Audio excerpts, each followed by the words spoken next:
چھوڑ کے گئے تھے جو اصل بارودی سرنگ تھی، اس کو کہتے ہیں کرنٹ اکاؤنٹ ڈیفیسٹ، بیرونی خسارہ، کیونکہ وہ ڈالرز کے اندر خسارہ ہوتا ہے۔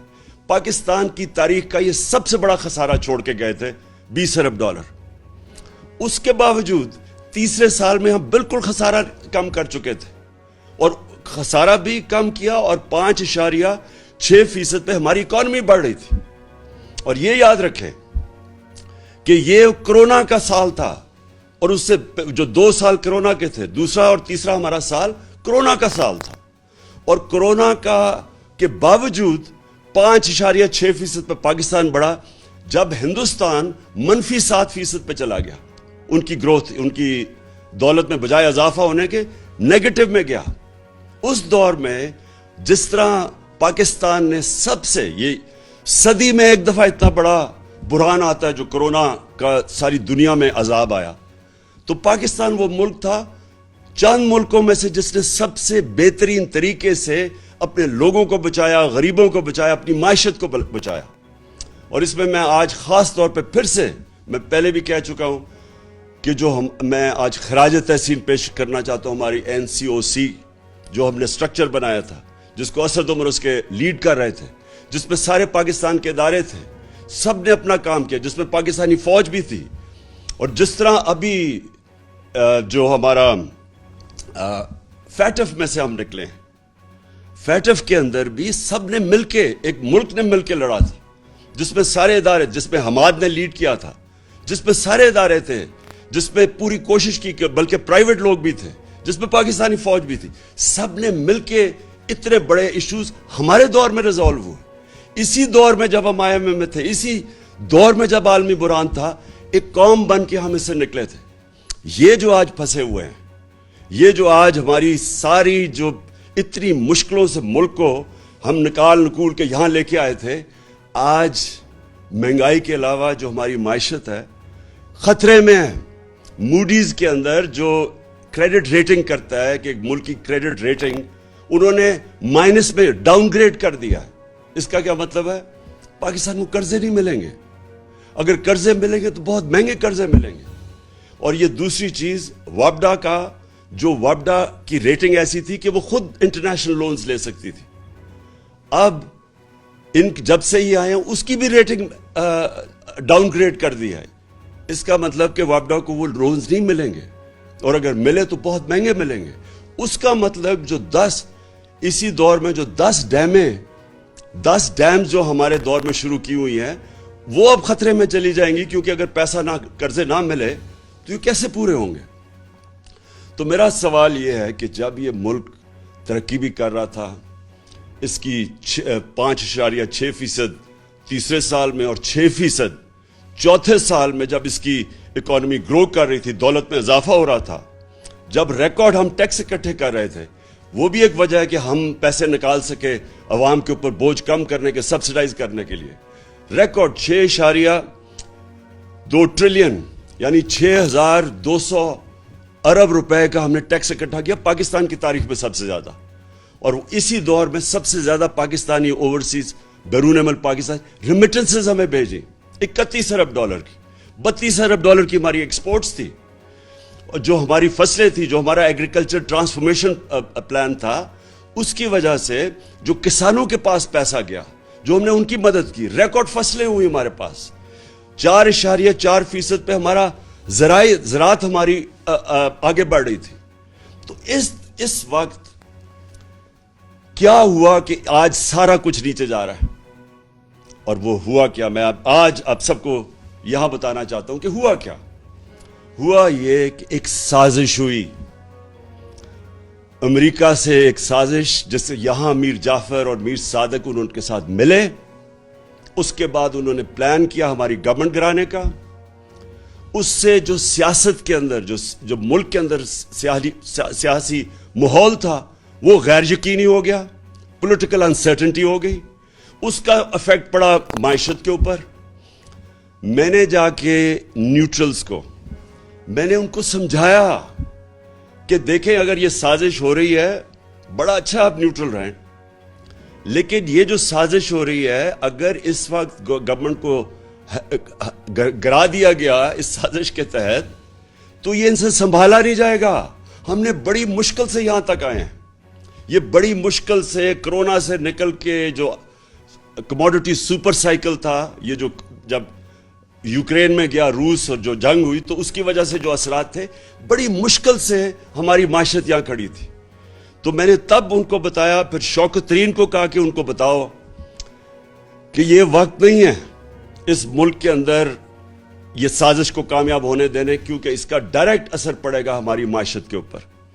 اور مجھے افسوس سے کہنا پڑتا ہے کہ وہ ٹائم تھا کہ اس سازش کو ناکام کرنے کا، کیونکہ ہمیں پتا تھا کہ نہ ان لوگوں کے پاس قابلیت ہے، نہ ان کے پاس اہلیت ہے، اور ان کا مقصد ہی آنے کا کچھ اور ہے. ان کا مقصد اس ملک کی نہ مہنگائی کم کرنے کے لیے، نہ ان کا مقصد اس ملک کی ریفارمز کرنے کا تھا، اکانومی ٹھیک کرنے کا تھا. ان کا تو مقصد ہی کچھ اور تھا. اور وہ جو مقصد تھا، میں بڑا شکر گزار ہوں ان کے وزیر دستگیر کا، خرم دستگیر کا، جس نے ٹی وی پروگرام پہ کہہ دیا. اب اس نے کہا ہمیں تو صرف یہ تھا، اور اس نے دو چیزیں کہی. اس نے کہا ایک تو ہمیں ڈر لگا ہوا تھا کہ اگر یہ رہ گیا، اس نے نیب، اس نے ججز اور ڈال دینے تھے، اور اس نے ہمارے جتنے لیڈر تھے انہوں نے جیلوں میں چلے جانا تھا، جس میں شہباز شریف نے بھی چلے جانا تھا. تو پہلا تو میرا سوال یہ ہے کہ کیا یہاں کی عدالتیں آزاد نہیں ہیں؟ کیا یہاں کی جو عدالتیں ہیں اس میں کوئی ہماری انٹرفیرنس ہوئی ہے آج تک؟ ہم تو وہ زمانہ نہیں کہ ہم ٹیلی فون کر رہے ہیں کہ جسٹس کیوم جی ہمیں کیس میں یہ رزلٹ چاہیے. ہم نے تو سپریم کورٹ کے اوپر کبھی سوچا نہیں حملہ کرنے کا. ہم نے کسی ادارے کو، ہم نے آج تک ہم نے اداروں کو چلنے دیا. نیب کا ادارہ جو چلا ہے، میں بتا دوں آج کہ نیب نے کوئی 280 ارب روپیہ اپنے سارے کوئی 18 سال میں اکٹھا کیا تھا. ہمارے 3 سالوں میں انہوں نے 480 ارب روپیہ اکٹھا کیا، کیونکہ ہم نے مداخلت کسی میں نہیں کی. تو میں جو آج سوال پوچھتا ہوں کہ یہ جو خرم دستگیر نے بات کی ہے، اس سے یہ واضح ہوتا ہے کہ ان کا تو مقصد تھا ہی نہیں اور کچھ سوائے NRO2 لینے کا. ان کا تو مقصد یہ تھا. اسی لیے یہ ساری جدوجہد تھی.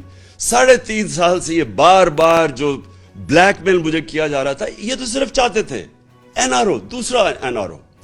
یاد رکھیے ان کو پہلا NRO مل چکا ہے.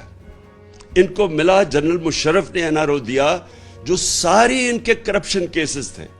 2 دفعہ ان کی حکومتیں گئی کرپشن پہ 90 کی دہائی میں. تو جو سارے ان کے کرپشن کے کیسز تھے وہ سب جنرل مشرف نے معاف کر دیے تھے. یہ جو ہے یہ NRO2 ہے. یہ انہوں نے 10 سالوں میں جو چوری کی تھی، یہ 95% جو کیسز ہیں یہ سارے ان کے دور کے ہیں. یہ ان کے جو 10 سال تھے ان کے دور کے کیسز بنے ہوئے ہیں. اور اب انہوں نے کیا کیا؟ انہوں نے جو قانون لے کے آئے ہیں نیب کی امینڈمنٹس کا، میں آج آپ ساری قوم کو یہ بتانا چاہتا ہوں. انہوں نے جو نیب کا امینڈمنٹ قانون لے کے آئے ہیں، اور یہی قانون انہوں نے کوشش کی تھی جب ہم فیٹف کی لیجسلیشن اسمبلی سے پاس کر رہے تھے، اور ہمارا مقصد یہ تھا کہ فیٹف سی گرے لسٹ سے نکلیں، جو ان کی وجہ سے ہم گرے لسٹ پہ تھے. تو جب ہم نے فیٹف کا قانون پاس کیا تو انہوں نے تب کوشش کی، بلیک میل کیا کہ ہم فیٹف کے لیے تب ووٹ دیں گے جب آپ ہمیں NRO دیں گے اور یہ نیب کے اندر چینجز لے کے آئیں گے. تب آپ کو پتا ہونا چاہیے انہوں نے واک آؤٹ کر دیا. انہوں نے فیٹف کی لیجسلیشن نہیں پاس کی تھی، یہ باہر چلے گئے تھے.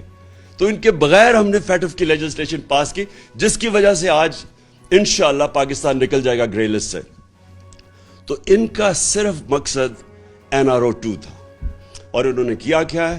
انہوں نے جب جو چینجز لے کے آئے ہیں، ساری قوم کو پتا چلنا چاہیے کہ 1200 ارب روپے کے کرپشن کے کیسز کل جب یہ قانون بنے گا ان کے کیسز ختم ہو جائیں گے. اس ملک کا 1200 ارب روپیہ جو چوری کیا ہوا تھا ان سروں کے ناموں پہ، وہ سارا ختم ہو جائے گا. یہ NRO2 مل جائے گا ان کو کل. اب سوال یہ ہے کہ یہ جب کہتے کہ جی ہم بے بس ہیں، میرا ان سے سوال یہ ہے کہ اگر آپ سنسیئر ہیں اس ملک سے، تو کیا آپ کو یہ جو 1200 ارب ہے، اس میں سے اگر آپ یہ معاف کروا رہے ہیں، سوچیں یہ اس کا 400 ارب آ جائے تو ہم پھر بجلی کی قیمت نیچے لا سکتے ہیں۔ اور پھر میں ان سے سوال پوچھتا ہوں کہ جب ہم نے روس سے بات شروع کر دی تھی تیل کی، اگر آپ کو فکر تھی اس قوم کی اور آپ سارا وقت 3.5 سال سے مہنگائی کی بات کرتے تھے، تو اگر آپ نے مہنگائی کم کرنی تھی تو آپ نے کیوں نہیں 2 مہینے ہو گئے، کیوں نہیں آپ نے روس سے تیل کی بات کی؟ کیونکہ آپ امریکہ کے غلام ہیں، امریکہ کی اجازت نہیں ملتی۔ ہم نے جب تیل سبسڈائز کیا تھا تو ہمارا پوری کوشش یہ تھی کہ اس کے بعد ہم روس سے سستا تیل لیں گے جو ہندوستان لے رہا ہے، جو سری لنکا لینے لگا ہے، جو بنگلہ دیش لینے لگا ہے۔ ہم نے بھی روس سے تیل لینا تھا اور اس سے پھر ہم نے لوگوں کے اوپر بوجھ نہیں آنے دینا تھا۔ انہوں نے بجائے وہ لینے کے روس سے تیل، کیونکہ ان کے جن کے یہ غلام ہیں ان کا حکم نہیں ہے ان کو، لہٰذا عوام کے اوپر بوجھ ڈال دیا۔ اصل مقصد جس کے لیے یہ آئے تھے وہ اب آپ کے سامنے آ گیا۔ NRO انہوں نے لینا تھا، NRO2 اب انہوں نے خود ہی اپنے آپ کو دے دیا ہے، اور اس سے 1200 ارب روپیہ اس قوم کا یہ ہضم کر جائیں گے۔ پہلے سارا پیسہ ہضم کیا NRO1 پہ، یہ دوسرا ہے اب۔ اور پھر جو دوسرا مسئلہ یہ ہے کہ پاکستان کو جدھر یہ لے کے جا رہے ہیں، اب مجھے خوف ہے کہ یہ اس طرف جا رہا ہے جدھر سری لنکا پہنچ گیا، اور مجھے خوف یہ ہے کہ ہمارے پاس جس طرح یہ ہماری اب ریمیٹنسز گر رہی ہیں، ہماری 10% ایکسپورٹس گری ہیں پچھلے مہینے، جس طرح یہ ٹرینڈ جا رہی ہے، ہمیں خوف یہ ہے کہ ہمارے پاس ڈالر نہیں ہوں گے کہ ہم اپنا جس طرح کانفرنس کیا تھا تو ڈالر 178 روپے کا تھا، آج وہ 208 روپے پہ پہنچ گیا، اور یہ صرف اور صرف اب ان کے پاس ایک راستہ ہے کہ یہ کسی طرح امریکنوں کے پاس اب جائیں گے اور ان کے پیر پکڑیں گے۔ مفتاح اسماعیل پہنچ گیا امریکن ایمبیسڈر کے پاس، اور اس نے کہا کہ جی ہماری مدد کریں، کسی طرح ہمیں کوئی ریلیف دلوا دیں۔ تو مفتاح اسماعیل اور شہباز شریف کو میں یہ کہنا چاہتا ہوں کہ دیکھیں، یہ جو امریکن ہیں ان کی ایک بڑی ان کی فلسفی ہے، وہ یہ ہے کہ دیر از نو فری لنچ، کوئی چیز مفت نہیں ملتی، ہر چیز کی قیمت ہوتی ہے۔ تو جو وہ قیمت آپ سے وصول کریں گے وہ ہمیں خدشہ ہے، وہ ہماری ساورنٹی کی قیمت لوگی، وہ ہماری حقیقی آزادی کی قیمت لی جائے گی، اور اس قیمت، وہ جو قیمت ہے وہ ابھی سے نظر آنا شروع ہو گیا کہ یہ تیار ہو گئے وہ قیمت دینے کے لیے۔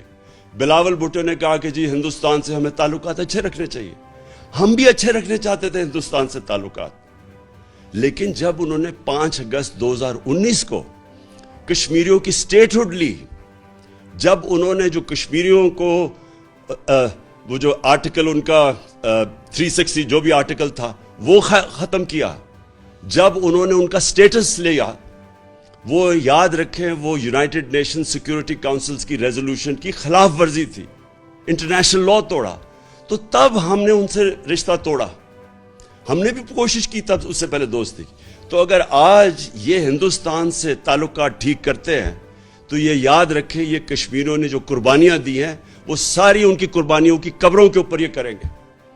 اور دوسری چیز، ایک اور ان کا مانڈوی والا، اس کی سٹیٹمنٹ میں دیکھ رہا تھا، اس نے کہا کہ اسرائیل سے کیوں نہیں، ہمیں اپنے مفادات کا سوچنا چاہیے۔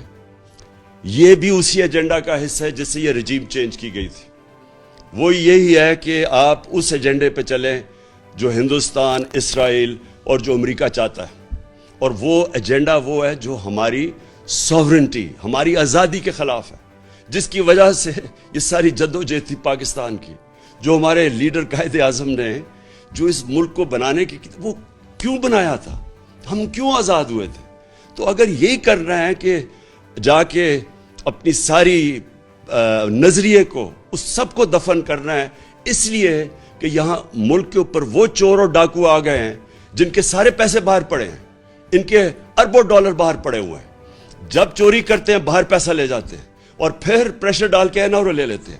یہ لوگ جب تک ہیں، میں آج اب سارے پاکستانیوں کا آپ سب کو کہنا چاہتا ہوں، اگر یہ لوگ اس ملک کے اوپر مسلط رہے، یہ صرف تب رہیں گے کہ اس ملک کے سارے اداروں کو دفن کریں گے، اس ملک کے سارے انصاف کے اداروں کو دفن کریں گے. نیب تو ہوگی دفن, ایف آئی او ہوگی دفن, سرکاری نوکروں کو آپ نے دیکھ لیا کہ انہوں نے کیسے بھرتیاں چینج کی ہیں, میرٹ ختم ہو گئی. جو انہوں نے پولیس کا استعمال کیا آپ کے سامنے ہے کہ جس طرح انہوں نے پولیس سے ظلم کروایا, جس طرح کی ایف آئی آرز کٹوائی, ہمارے اوپر بلاسفیمی کے کیس کر دیے. کبھی ریاست اپنی شہریوں پہ بلاسفیمی کا کیس نہیں کرتی, یہ انہوں نے کر دیا. اب 8 ایف آئی آر میرے اوپر ہیں, ہمارے سارے لوگوں کے اوپر ہے. نوم چومسکی جو دنیا کے بڑے انٹلیکچوئل سمجھے جاتے ہیں, ان کا آج پڑھ لیں اسٹیٹمنٹ. انہوں نے شہباز شریف کو خط لکھا ہے کہ یہ آپ سارے انسانی حقوق کی خلاف ورزی, آپ جمہوریت تباہ کر رہے ہیں اپنے ملک کی, اور یہ رہ گئے تو یہ جمہوریت, ایک جمہوریت کا جتنا بھی جس کے اوپر جمہوریت کھڑی ہوئی ہے سب ختم کریں گے. یہ جو جس طرف جا رہے ہیں, الیکشن کمیشن کو انہوں نے ساتھ ملایا ہے. پنجاب کے اندر جو الیکشن ہے وہ ابھی جو بائی الیکشنز ہیں, ابھی سے ہی میچ فکس کرنے کی ساری تیاریاں ہیں, ہمیں ساری خبریں آ رہی ہیں. پولیس کا جو استعمال کریں گے اور کر رہے ہیں. ابھی ہمارا کل ایک ہمارے جو الیکشن لڑ رہا تھا اس کے بیٹے کو گولی لگی, وہ آج ہاسپٹل میں ہے, اور اس کے سارے گھر والوں کے اوپر ایف آئی آرز کاٹ دی. تو یہ ہمیشہ یہ جب ایک کرپٹ ٹولے کو اوپر بٹھائیں گے, جو کہ 30 سال سے یہ دونوں خاندان اس ملک پہ ہیں, انہوں نے ہمیشہ جو پہلے کرتے ہیں وہی کرنا ہے. اب تو جمہوریت سب سے پہلے اس کا نقصان ہوگا. انہوں نے اخبار والوں کے, صحافیوں کے اوپر, سوشل میڈیا کے اوپر جو کریک ڈاؤن ہے, یہ کبھی پاکستان میں نہیں ہوا. جس طرح انہوں نے اینکرز کے اوپر ایف آئی آرز کاٹی ہوئی ہیں, اور ان چیزوں پہ, چھوٹی چھوٹی چیزوں پہ اس وقت خوف پھیلایا جا رہا ہے.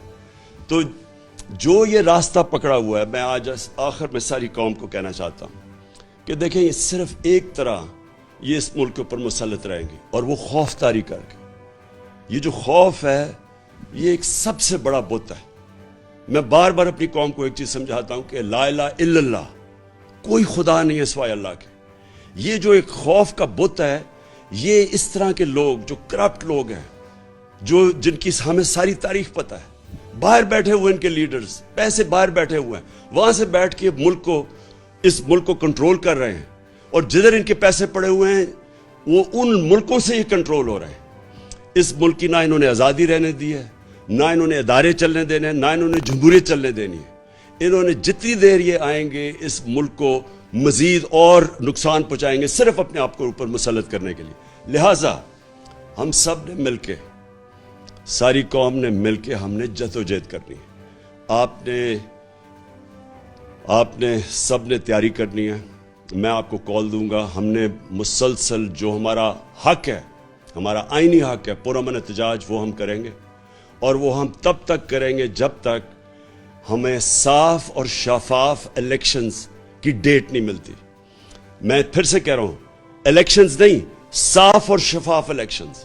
صاف اور شفاف الیکشنز اگر نہ ہوئے, مزید اور انتشار ہوگا. جس طرح پھر سے میں کہتا ہوں, جو پنجاب کے بائی الیکشنز میں میچ فکس کرنے کی کوشش کی جا رہی ہے, اور جو ملوث ہے اس میں, اگر اس طرح کے الیکشنز کروائے, اس سے ملک مزید اور انتشار کی طرف جائے گا, حالات اور بگڑیں گے. سیاست کے اندر غیر یقینی فضا بڑھتی جائے گی, وہ معیشت کو افیکٹ کرے گی. صرف راستہ ایک ہی ہے, صاف اور شفاف الیکشن کا, اور وہ ہم سب نے مل کے اس کے لیے جدوجہد کرنی ہے. پاکستان پائندہ باد.